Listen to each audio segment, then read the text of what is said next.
Europeans sat at the feet of Africans and learned how to play this piano. Bach, who is said to be the first to bring in what's called Baroque. Baroque music was the music that preceded what we call classical music. We don't know that Mozart's teacher was a brother named Suleiman. We don't know that Beethoven was a black man. We don't know that Goethe, one of the greatest poets of Europe, was a black man. What happened in Django, which was very interesting, I don't know how many people thought this, but in Django, he spoke about Dumas. Whose mother, Marie Dumas, was from Haiti, and whose father was a Frenchman that came in, fell in love with her, married her, and Thomas Alexander Dumas was a product of that relationship. Mother died, father brought son back to France, was taught by the greatest institutions. Eventually, he would then become one of the greatest warriors, one of the greatest fencers that Europe ever had. The only one that was better than him was another brother by the name of Chevalier Saint George, who was older than him. He was the greatest fencer in Europe. And when Chevalier Saint George was not fighting with swords, he was the greatest violinist in Europe. See, we don't know our history. And people have taken our legacies. They stole our legacy, put their name on it. German doesn't have a script. In order to be a language, you must have a script. So when everyone's talking about Ebonics isn't a language, well, neither is English. English doesn't have a script. Spanish doesn't have a script. Italian doesn't have a script. German doesn't have a script. French doesn't have a script. Portuguese doesn't have a script. Romanian doesn't have a script. They use what is called the Greek script. But there's no such thing as Greek script.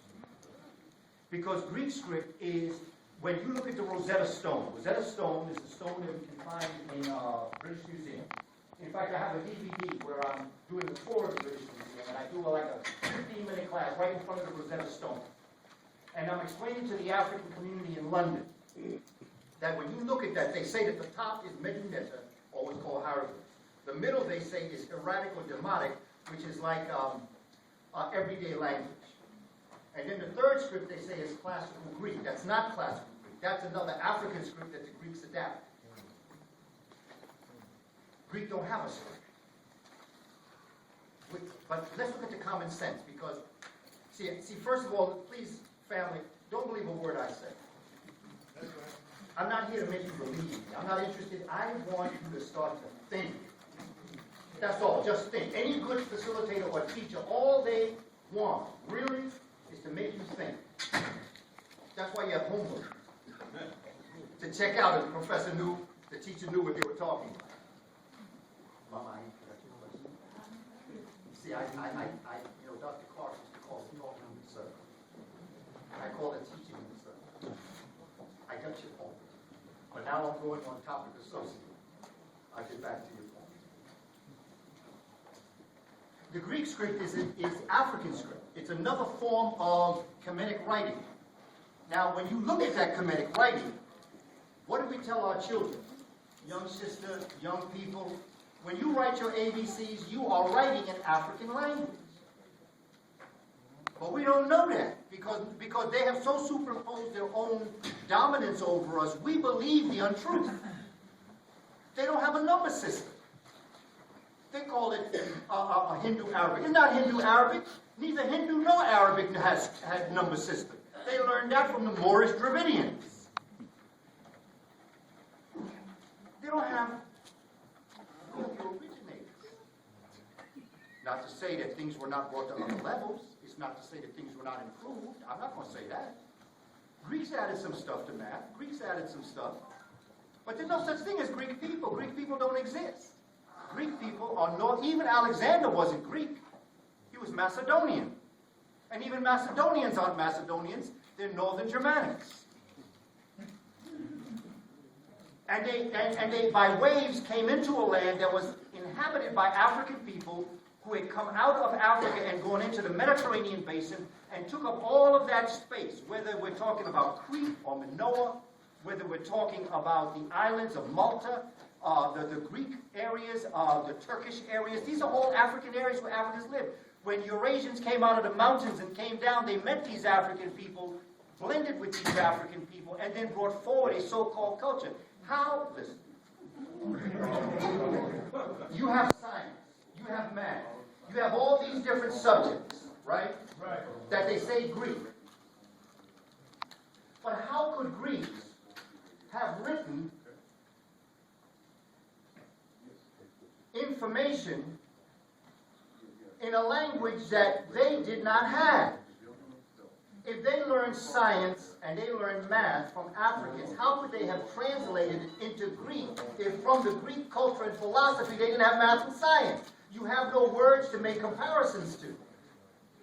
So how could you have a language? It's impossible to do that. Go to Puerto Rico. Okay, you go to Puerto Rico, you want to have a sandwich. What do you ask for? Oh, no, you ask for a sandwich. Because in Puerto Rico, sandwiches didn't come from there. So when Americans introduced the sandwich to Puerto Rico, since they didn't have a word for it because they didn't have sandwiches, they just took the word sandwich, and put it into the Spanish language that we call sandwich. So the Greeks coming did not have a language. So what they did is they took the language they were introduced to, that they were able to understand, that they learned, and they superimposed the knowledge of the sciences and the math and the philosophies into that language. Mama, I'm still heading toward you.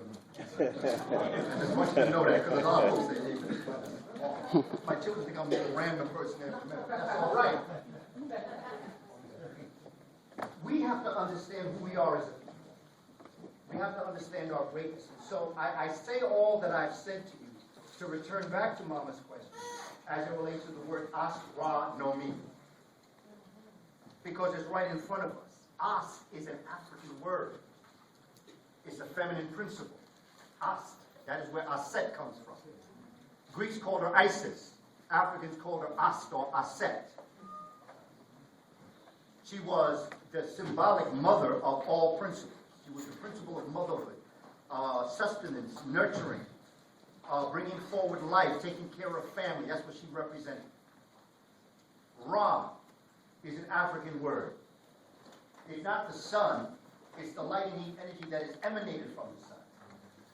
And Nomi is the study of. So Astronomy is the study of the feminine principle of light and heat energy, and that's what astronomy is. It's the study of the heavens.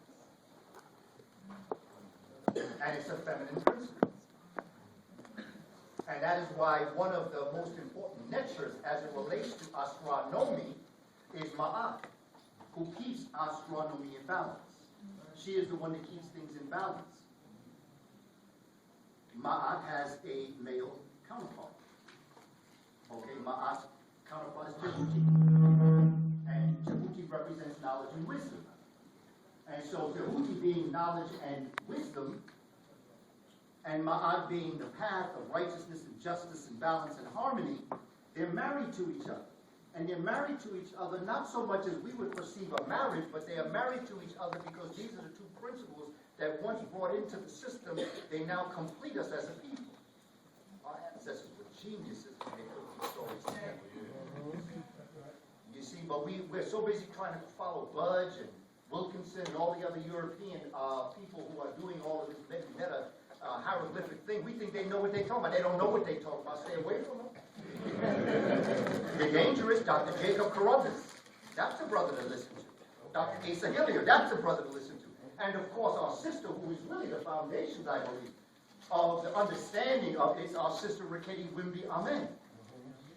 I mean, when that sister came to New York back in the 80s, I mean, she just, I'm speaking personally, I mean, I just said, Raketi dropped himself, that's so phenomenal. I remember I was at a presentation with Dr. Naim Akbar. And Dr. Akbar dropped the netures and the meanings of the netures, okay? And for the first time, I saw the netures in a whole other light. You know, as principles and philosophies and ideas to live by, characteristics that we should embrace in our life. The Osirian drama, for the first time in my life, became a play in life. Those netures of Asar, Aset, Nebetet, Satan, and Heru, these were not just figures telling a story. Well, if you want to see the current version of the Osirian drama, Lion King,